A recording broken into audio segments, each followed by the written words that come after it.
So ayan, syempre, kamusta?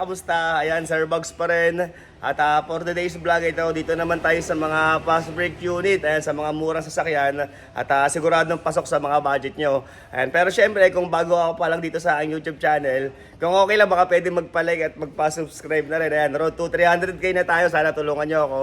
At kung sa Facebook naman, ayan, papalo na rin ako at pa-share na rin para sa ibang ka-spaghetti natin. At sana huwag kalimutan na mag-comment dito sa aking video. Okay, sa mga magpa-schedule, para matignan tong magugustuhan nyo rito, ayan yung contact number. Ayan, tawag kayo sa akin or text. Mas okay kung one day before. Ayan, para ma-update ko kayo kung available pa yung unit at para masamahan ko kayo dito sa warehouse. Ayan, marami kayong magpipilian ngayon. So, wag na natin patagalin to at start na tayo agad. Syempre, let's go! Okay, first unit natin, ayan, para sa mga naghahanap ng 7-seater.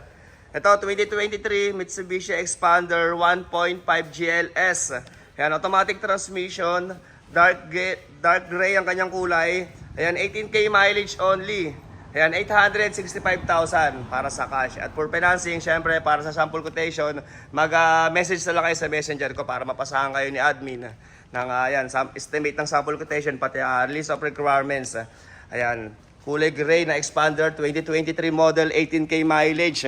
So, check lang natin yung loob, syempre, at sarado. Buksan lang natin. Ayan. At ito, dalawa susi na ito. Kasi usually sa mga reposes, isa lang ang susi, pero ito dalawa. At yung automatic yung kanyang side mirror. So, ito, 2023. Ayan. Mitsubishi Expander GLS 1.5 engine. Ayan, naka-stock monitor. Syempre, dahil GLS, push start button. At yun. New look na to na Expander, hindi siya yung nakaraang mga itsura ng lumang Expander. 2023 model. So ayan, wala lang siyang seat cover. Sa mga may gustong palagyan ng seat cover, German leather, yun yung mga sasakyan, mag-direct message din kayo sa Facebook page na yan, sa Sir Bugs Seat Cover. Diyan na lang kayo magtanong kung anong gusto niyo malaman, okay? So ayan. Naman yung kanyang likuran. At para sa mga presyo ng mga sasakyan dito, hindi kasama ang transfer of ownership at rehistro kung pasuna. Ayan, naka two-tone mags sa gulong, makapal pa yung kanyang gulong. Ayan, sa Riwa, naka rain visor na rin. Meron lang siyang konting-konting gas-gas dito dahil syempre second hand, di talaga naiiwasan yung mga, ayan, tulad yan, oh. So, napaka-minor lang naman yan. Okay, so ayan, ulitin ko, 2023 model, Mitsubishi Expander 1.5 GLS. Ayan, automatic transmission, gas engine, 7-seater, kulay dark gray. Ayan, 18k mileage only, 865,000, 865. Okay, so next unit tayo. Okay, at eto, next unit natin. Ayan, kung hanap mo naman ay pick up. Ito, mura to. Meron tayong 2019. Ayan, Nissan Navara 2.5 EL. Ayan, kalibre, 4x2, automatic transmission, kulay white. Ayan, diesel engine. Okay, ang kanyang mileage ay 65,000 plus. Ayan, 65k plus mileage, 735,000. Ito, murang-mura na to. Kung napanood yung nakaraang vlog ko doon sa mga pang-showroom na unit, sobrang layo ng presyo dito kasi ito, mga fast break unit, ayan. Pero yun, unit price lang yung mga sinasabi ko ngayon. Okay, so ito, naka-two-tone mags na rin. Sa gulong, parang nasa, ayan, 79.3% pa yung kapal ng kanyang gulong. Nakatinta rin. At yun, medyo malikabok lang. Okay, so check naman natin sa kabilang bahagi na itong sasakyan. At ito naman yung kabilang bahagi. Ayan, medyo madumi lang, pero lilinisin naman yan bago nyo kunin kung sakali. Okay, so pakita ko lang yung loob. Kaya ayan, open na natin para kita natin yung loob. At tayo bumukas bukas na pala. So ito yung kanyang loob. Nissan Navara 2019 kulay white. Ayan, ito medyo amoy kulob siya. Ayan, para sa mga magpapareserve, ayan, 20,000 ang ating reservation dito, cash or financing. Pero mas okay kung i-check nyo muna yung unit kasi dito sa mga fast break unit, as is where tayo, wala tayong warranty sa mga sasakyan. Okay, kaya maganda i-check nyo. At sa mga gusto magpa-tulong mag-check, ayan, sa mga gusto magpa-scan, meron tayong full system scanner. Ayan, tulungan ko kayo na i-check natin yung unit na mapipili nyo. Pero syempre, kayo na lang bahala sa akin, okay? So, ulitin ko to. Okay, so ayan, ulitin ko, 2019, ayan, Nissan Navara 2.5 EL kalibre, ayan, 4x2, automatic transmission, kulay white, diesel engine, ayan, 65k plus mileage, 735,000 lang ang kanyang price, 735,000, okay, so next unit tayo. Ito, para sa mga naghahanap naman ng hybrid, meron tayo ngayong 7-seater, ito, 2023, Ayan, Suzuki Ertiga Hybrid 1.5 GL. Ayan, 7-seater, automatic transmission. Ang kanyang mileage ay 20k plus. 20,000 na mahigit yung kanyang mileage. O kaya ang asking dito ay 780,000. 780 para sa hybrid na Suzuki Ertiga 2023 model. Ayan. Ikutin lang natin at ganun, medyo maalikabok din yung isang yan. Pero ito, naka full garnish set na rin. Ayan, naka tint, naka rain visor. So ito, naka-stock mags sa gulong. Parang nasa 90% pa yung kapal ng kanyang gulong. 90% mahigit. Batang-bata pa to 2023 model. So ito yung kanyang loob. Suzuki Ertiga Hybrid 1.5 GL 7-seater. Yan, automatic. Push start ba to? Ay, hindi. Disusi lang pala to. Okay, so ayan. May nyo na to kung gusto nyo to. At tayo dito, marami tayong mga financing na pinag-a-applyan. Kung kayo may mga sabit, may mga CMAP, gagawa natin ang paraan yan. Tulungan ko kayo. Okay, so ayan, ulitin ko, 2023 model. Ayan, Suzuki Ertiga Hybrid 1.5 GL, automatic transmission, 7-seater.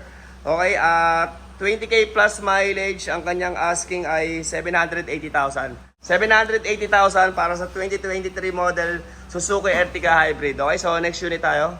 Okay, at ito, next unit natin, Expander again. Ayan, 2019 Mitsubishi Expander 1.5 GLS. Ayan, automatic transmission, kulay white, gas engine, 7-seater. Ayan, 690,000 ang kanyang asking, 690,000. Ayan, ang mileage nito ay 50k plus. Ayan, kulay white, Expander. So ito, naka-2-tone mags na rin. Sa gulong, gano'n, makapal pa naman, kita nyo ba? Ayan, makapal pa naman yung kanyang gulong. So, check natin yung loob. Siyempre, ito yung kanyang susi, dalawa. So, ayan. Keyless entry. Ito, naka-tint na rin. At ito, guwapo. At ito, ano na rin, rain visor. At naka-full garnish set na chrome. So, ito yung kanyang loob. Medyo basa. At shoutout nga pala ng sapatos ko. Ayan. Ayos ba? So, ito, ano na rin. Stock monitor, sariwang dashboard. Ayan, 50,108 ang kanyang saktong mileage. At ayun, wala lang seat cover. Palagay nyo na, order na sana kayo ng seat cover dito sa kapatid ko Yan, para magkaroon sila ng benta. Okay, so ayan, may nyo na. Okay, so ayan, ulitin ko, 2019 Mitsubishi Expander 1.5 GLS. Ayan, kulay white, automatic transmission, gas engine, 7-seater. Okay, 50k plus mileage, 690,000 ang kanyang asking, 690,000. Okay, send niyo yung contact number ko para ayan, hindi niyo makalimutan at masabihan niyo ako kung kailan kayo pupunta. Kasi kung napapansin niyo, medyo masikip at para ma-ready ko, mailipat ko dito sa harapan para madali yung ma-test drive. Okay, so next unit tayo. Ito, next unit natin sa naghahanap ng tipid sa gas na kotse. Ayan, 2019 Mitsubishi Mirage G4 1.2 GLX. Ayan, automatic transmission, kulay black, 29k mileage only. Okay, 410,000, 410. Parang nagbaba ng price dito O, ito sa mga naghanap ng ganitong Mirage, meron lang siyang konting rito. Mga minor, pero baka madala pa to sa Bapping. Pero kung anong request niyo sa mga unit na mapipili nyo, sabihin nyo lang ako. Kasi ayan, madali naman pag-usapan yan kung anong gusto nyong request Okay, so ayan, 410,000 para sa 2019 na Mitsubishi G4 1.2 GLX. Pero papakita ko ba yung loob na ito kasi maraming beses na ako nagpakita ng mga Mirage kaya siguradong kabisado niyo na yung mga loob na ito. So ito yung kanyang loob, wala siyang monitor, naka-stock na radyo. Ayan, dahil GLX disusi. Ayan, at wala siyang seat cover pero sariwang dashboard, 29k mileage yan. Meron akong isang ganito kulay orange yon 2019 pero top of the line GLS. At amoy bago pa yon 450 na lang yon 2019 din. Okay, so ikutin ko lang syempre. So ayan, naka-stock mags din sa gulong, makapal pa. Syempre 29k mileage kaya makapal pa yan. Ayan, medyo maalikabok lang at meron na rin back camera. Ayan. Okay, so ayan, ulitin ko, 2019 Mitsubishi Mirage G4 1.2 GLX. Ayan, automatic transmission, kulay black, gas engine. Ayan, 29k plus mileage, 410,000, 410. Okay, so next unit tayo. Next unit natin, ayan, unahan na lang kayo dito. Napakaganda na ito. O ayan, naka-full garnish set na rin, kulay white na Montero. So ito, 2015, Mitsubishi Montero Sport 2.5 GLX 4x2. Ayan, kulay white. Automatic transmission, diesel engine. Okay, 140k plus mileage. 678,000 ang kanyang asking. 678. 140k plus mileage.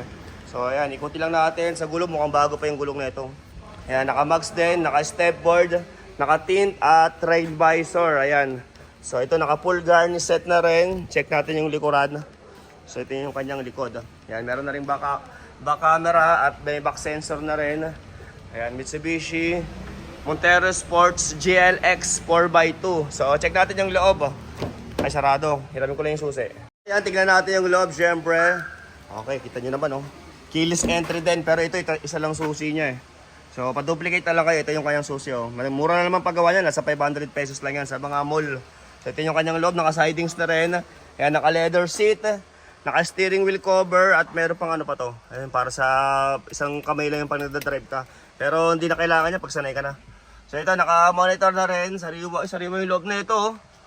140k plus mileage para sa 2015 Mitsubishi Montero. Yan, naka-deep dish matting na rin. Na plastic, ah. Okay, so, pero ito not sure kung kaya pa to sa low DP, ah. Pero tatry natin. Basta yan, mag-PM na lang kayo. Mag-comment kayo rito para may replyan kayo ni admin. Okay, so ayan, ulitin ko. 2015 Mitsubishi Montero Sports GLS. Ayan, 2.5, ah. 4x2 automatic transmission, kulay white, diesel engine, 140k plus mileage, 678,000 ang kanyang asking, 678. Okay, so next unit tayo. Next unit natin, ayan, 2013. Ayan, 2013 Honda CR-V Gen 4. Ayan, 2.0B. Ayan, automatic transmission, kulay black, gas engine, okay, 115k plus mileage. 115k plus mileage. O kaya ang kanyang asking ay 475,000. 475. Ay, medyo maalikabok lang, eh. Pero makinis yung kanyang pintura, oh. Okay, at na yan, nakatinta rin, oh. Kala mo si Chris Chu. So ito, nakahano na rin. Nakamag sa gulong, manipis na yung kanyang gulong para mga nasa 67.3% na lang ang kanyang kapal ng gulong. Okay, so check naman natin yung likod. So ito naman yung likod ng Honda CR-V Gen 4. Ayan, 2013 model. Meron na rin siyang dalawang back sensor. So, check natin yung loob. Sana bukas to. Pero, ayun, bukas pala. So, ito yung loob ng Honda CR-V. Alam ko na, i-vlog ko na to dati. Ayan, nakalimutan ko na, eh. So, ito. O, ayan, tawag na lang kayo sa akin kung gusto nito, syempre. At ito naman yung kanyang mga upuan sa likod. Okay, so, ayan, ulitin ko. 2013 Honda CR-V Gen 4. Ayan, 2.0B. Automatic transmission, kulay black, gas engine. Okay, ang kanyang asking ay 475,000. 475. Okay, 115k plus mileage, kulay black, automatic na CR-V. 115k mileage. Okay, so next unit tayo. Okay, ito, next unit natin. Ayan, malikabok na Hyundai Accent. Ayan, wala kasing bubong dito, kaya naulan na naarawan, kaya malikabok ko. So ito, 2020 Hyundai Accent 1.4 GL. Yan, gas engine, automatic transmission, kulay gray, 84k plus mileage, 445,000 ang kanyang asking, 445. Ayan, new look siya ng Accent. Ayan, 2020 model. So, pinakita ko na yung loob na ito. Alam ko na, i-vlog ko na rin to dati. Hindi ko na ipapakita yung loob niya kasi, yan, nabilag ko lang to. Nakapansin ko lang dito kasi akala ko nabili na siya. Ayan, makapal pa yung gulong niya, parang bago. Pero naka-hubcap lang siya. Ayan, naka-tint. Okay, so ulitin ko, 2020, ayan, Hyundai Accent 1.4 GL. Ayan, gas engine, automatic transmission, kulay gray, 84k plus mileage, 445,000 ang kanyang asking, 445. Okay, para sa ibang unit na hinahanap nyo, kasi yung iba dito na i-vlog ko na, kaya hindi ko na siya i-vlog ulit. Kung ano man yung inihintay nyo sa sasakyan o hinahanap nyo, tingin kayo sa aking Facebook page. Ayan, sa Sir Bugs, yung naka-number 8 na sando. I-type nyo lang sa mga Facebook nyo, Sir Bugs. Para sa ibang sasakyan na hinahanap nyo, kasi yung iba dito, na-i-vlog ko na, tsaka yung iba nasa kabilang warehouse. Ayan. Okay, so yun na lang muna para sa ngayon kasi medyo marami pang mga unit. Next content ko na lang yung iba. Masyado nang mahaba yung video natin. Baka maumay na kayo sa akin. Okay, at ayun, syempre maraming salamat sa mga nanood ngayon. Sana naaliw kayo kahit paano. Okay, at thank you rin sa nagpagawa ng German leather seat cover at sa mga bumili na sasakyan. Syempre at muli, Sir Bugs ka pala, ang pinakagwapong bugaw ng mga repossessed cars. Thank you very much for watching.